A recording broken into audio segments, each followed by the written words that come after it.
Welcome to the Nerds and Friends podcast. Today we have author Jan Foster joining us from the UK. Very exciting to have you on the podcast today. I'm so excited to be here. Thanks for having me, Josh. Absolutely. Well, let's start jumping right into your book series. I checked out your website and you have a plethora of works, which is really, really cool, across multiple genres. You have children's books, you have fantasy novels. Talk to us about which genres you enjoy writing in and why. And yeah, let's jump in. Well, I like them both, if I'm honest with you. The children's book series was first, and it was born out of me having children. And then I was doing a lot of reading in schools with children. Nice. And I realized that there was a lot of, there was a gap in the market, shall we say. Not so much of a gap, but over in the UK here, we have a series of Topsy and Tim books where the twin people try different things and they just live an ordinary life. And I thought, well, that's great, but it's not really telling the children much about what to expect in, your first swimming lesson, for example, your first gymnastics lesson, your first try at football coaching, any of those sorts of things.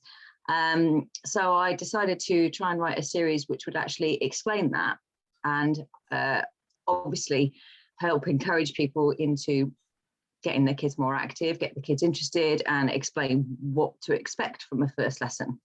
That's what you really need cool. to prepare with, all the equipment that you need. There's a lot actually when you think about it. Most people, go to football training, you've got to get football boots, shin pads, swimming, it's the same. So it's actually more of a process, and for adults as well, just to be thinking about that process, it's important.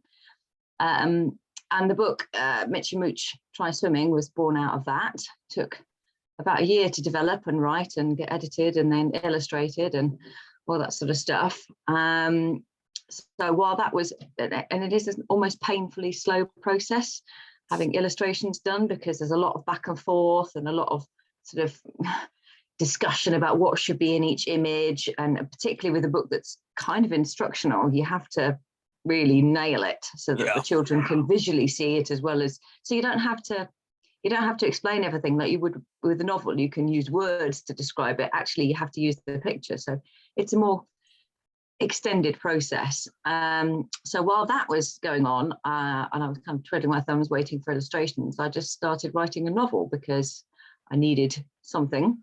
Yeah. And I'll be honest with you, I was entirely selfish about it, and my favorite historical era is the Tudors, so it seemed the obvious choice to me to write something set in the Tudor age. And then I just had this idea for a series that I wanted to kind of explore a lot of themes through it, but they're more mature themes, should we say. I was quite conscious that the books I wanted to read, again, it's just about things that I would like to read personally. I'm a middle-aged married woman, and I'm not that feeling the flush of first love and first romance and all that sort of stuff. So I'm not interested in that, really. I'm interested in maturing relationships that endure and how that can work and how you overcome the challenges of being in a relationship and then life throws something at you. How do you handle it? So I was very conscious that that was the kind of marketplace I wanted to position my books in. So even though there is a romance element, they're not boy meets girl or girl meets girl or girl meets, they're not that. They have that, but they're not. They're about maturer people. Yeah. So that was how it all came about, really. That's fascinating. I love that. Thank you. Yeah. Well, that's really cool because I like the dichotomy there. You're having books for yourself and then for kids. So you're helping, make the world a better place and make your community a better place with these instructional books. And then you're writing these novels that are exploring deeper themes and going below the surface and really digging into people's relationships. That's really cool that you're doing that. I love that. Yeah, you're right about the digging into people's relationships. Watch out. You never know who's going to end up in your book. Right. Friends and acquaintances beware. I have been thinking about there's a mug I've seen you can get. It's just be nice to me or you'll end up dead in my next novel. And I'm thinking, not that I have a huge amount of death in mind, but you never know. Somebody really annoys you. You might just accidentally. That's awesome. Well, a fun question I like to ask authors on the podcast is, If the protagonist of your most recent work had to go on a road trip with the main character of the last book you read or the last TV show you watched, how would that go? Okay, well, firstly, that's a tricky one because my Natural series has two protagonists. Ooh, They are a couple and they're written in dual point of view. So that's nice. it. But actually, I'm kind of half in love with my main antagonist for the book I'm launching at the end of February. Very cool. Which is called Anarchic Destiny. Now, Henry Fitzroy is actually a name that those of you that know your Tudor history very well might recognize. He was, in reality, Henry VIII's first son. Oh. He was a bastard son. And unfortunately, in 1536, he died. But in my book, he didn't die. He was actually, he was very close to death, but he became a vampire instead. Oh. So, and then when we reach Anarchic Destiny, 1553, he's been basically kept in captivity for 17 years. Oh, wow. And the reason being that he was waiting for Henry VIII to die and then Edward to die, and then he would be king, because that's what he was promised. Mm. So he starts off the novel in captivity, waiting, twiddling his thumbs, kind of hoping something's going to happen. And then the news comes that he is not going to be king, that he's basically been forgotten about entirely.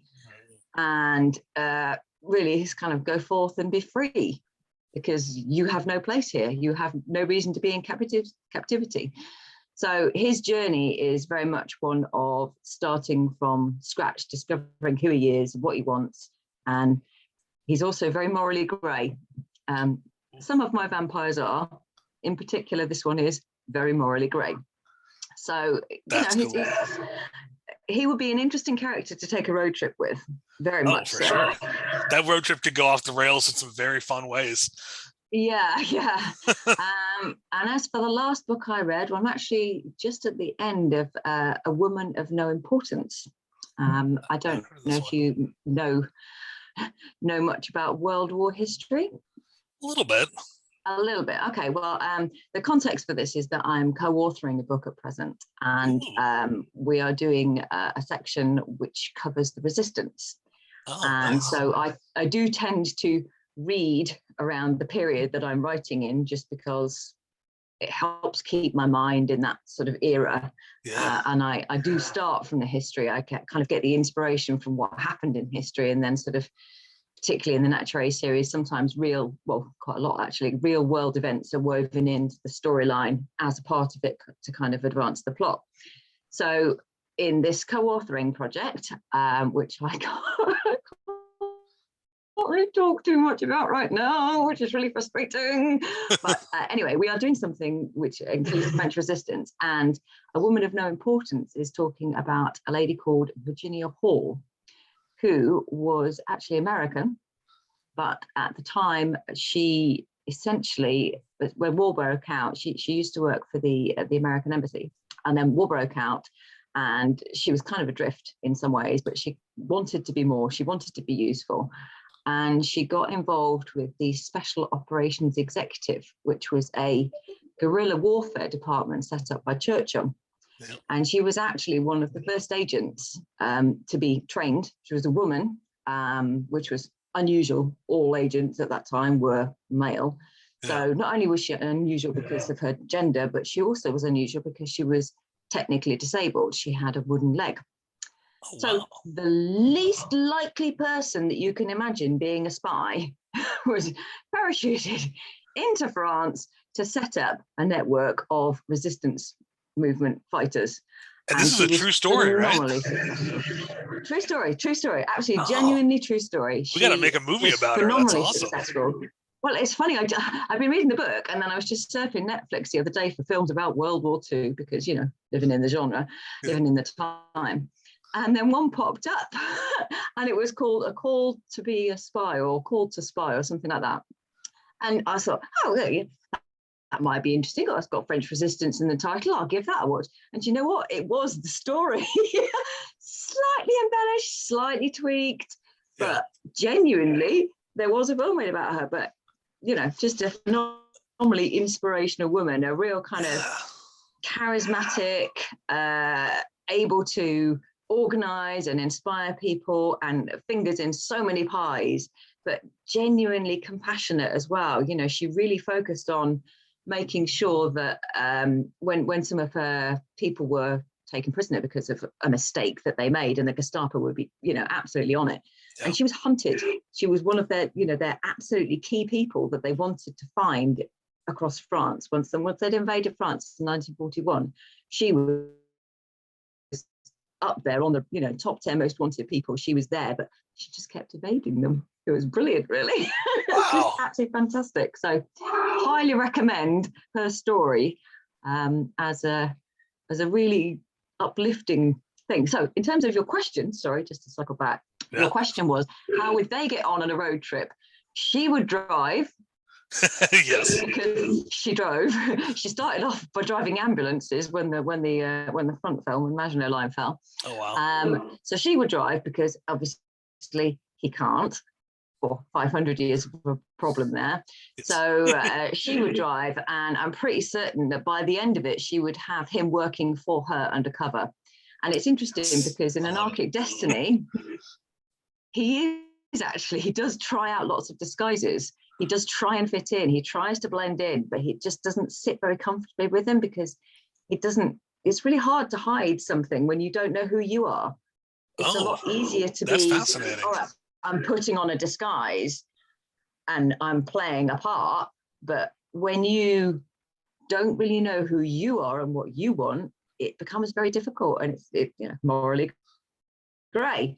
Am I that person? Am I the bad guy that's going to do this? Or am I just playing a role? Don't know if I feel comfortable with that. So yeah, be interesting. That's fascinating. Wow. Like what a great character you've built there with that morally gray struggle. I love that. Yeah, I loved writing him. I really did. And I was, he took me on some twists and turns I wasn't kind of expecting, and turned out gay in the end, which again, didn't see that one coming, but hey, that's cool. It actually works. He didn't see it coming either, probably. Yeah. Yeah. That's awesome. That's brilliant. And that book comes out in February, right? That's right. Yeah, it's the second in the series. The first one, Disrupting Destiny, is out right now, and there's also a prequel. And if anybody's a Viking fan, then that's the one for you, because it's actually set 880. But it's a great introduction to the Natural world, so you really only just see the Fae in that one. Okay. The Fae Queen, their system, that how their society and their community operates, but you also see how it disintegrates as well. It's a tragic love story. I've had people ringing me up going, "How could you do that?" I'm like, "I'm sorry, had to be done. Had to be done." Villain, and that's how she gets made. That's awesome. She's just miserable, really. Yeah. So yeah. That's great that you're having villains that have more depth than just the standard, oh, I'm a bad guy. You've got villains that have this pain or this identity crisis that they're working through. That makes them such better villains. I love that. Well, I also think as well, there's just very few books that are told from the villain's perspective. Yeah. And you're right. I got it. The idea was actually born out of beta reading a couple of novels which were for the YA market.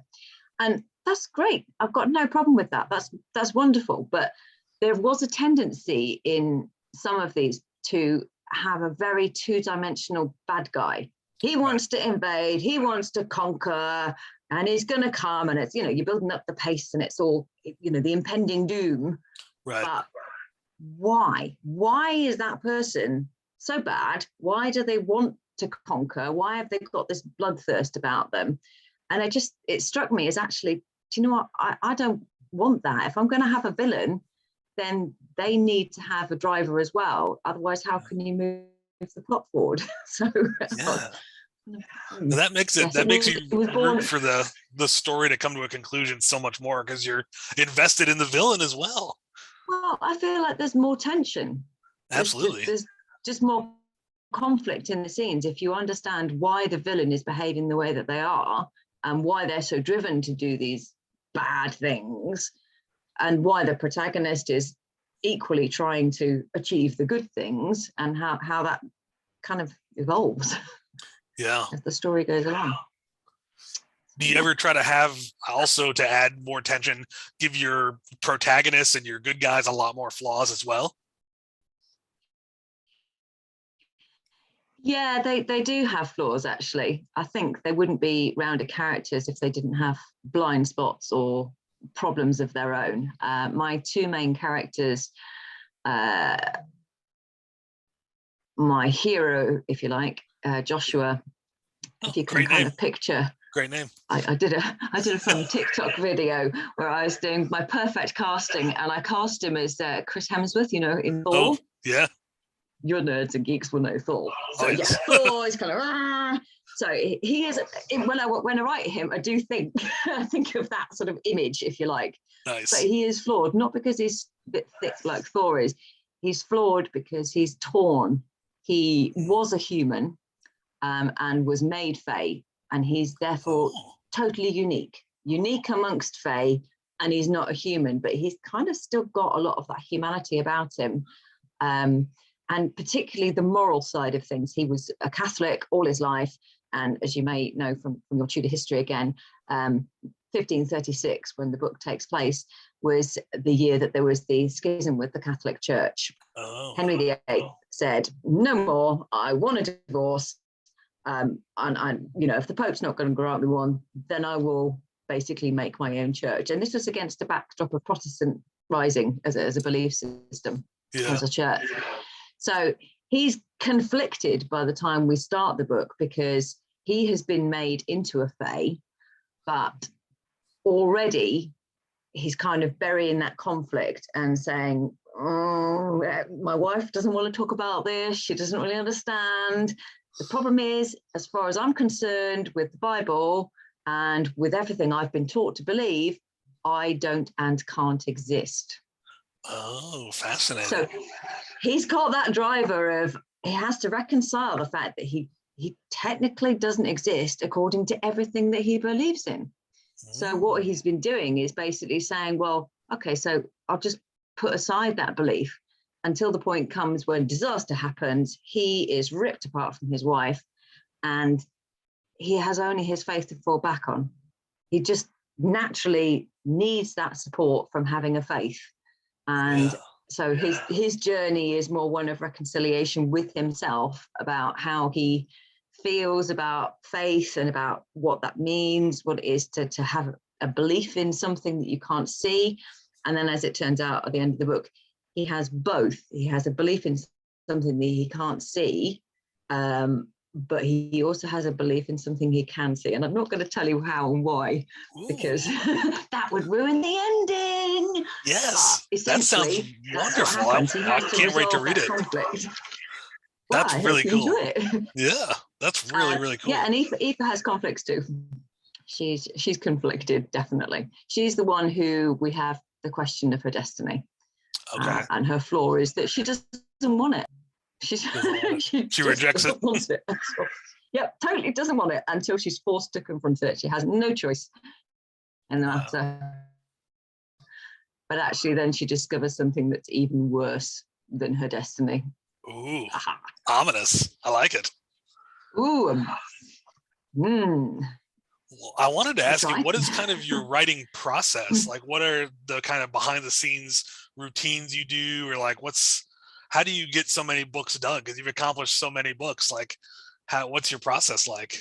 I don't think I've accomplished a lot at all. In fact, I'm a baby for comparison.